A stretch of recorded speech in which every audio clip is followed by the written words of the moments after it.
My name is Blane Chambers and my company is BC Designs Haleiwa. My specialty in shaping is making stand-up paddle boards, and I focus more on the progressive side of it. The thing with stand-up paddling is the boards are, by nature, they have to be wide. They have to have a lot of volume to be able to stand up and paddle. So the challenge then becomes, can you rip like how you really want to rip and, on a shorter board?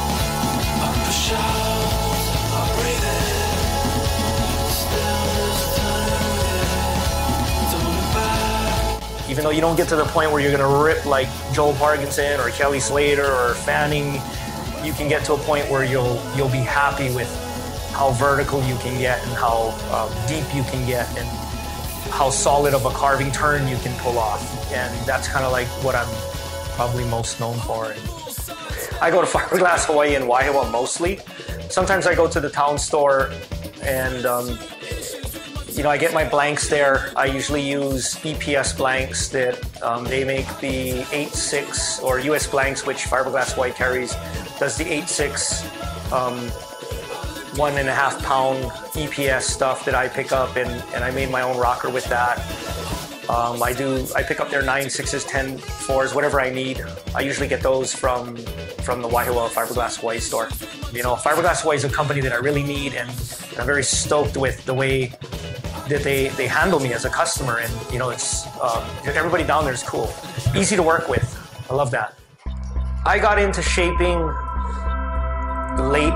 It's only been 7 years ago since I shaped my first board, and I just wanted to try it, make my own board, and I didn't do it to get into business. I didn't do it to make a ton of boards. I just wanted to make one board. One of those things where all your life you wanted to make your own board, and that's how it started. And that first board worked, so it kind of turned into, I wanted to make another one, and then, hey, why am I going to buy someone else's board when I can make my own? I started glassing my own, and Fiberglass Hawaii has been down the road from me forever, so it was easy for me to get supplies, and I converted my garage into a shaping room. My concept on boards are to make the volume disappear in order to make them maneuver better, but at the same time have them paddle well.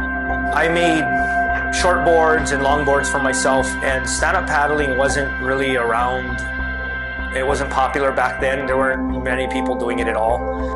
It allowed me to surf a lot of waves alone. To this day, it's still one of the biggest reasons why I do stand-up paddling is to get away from people, not to get waves from people.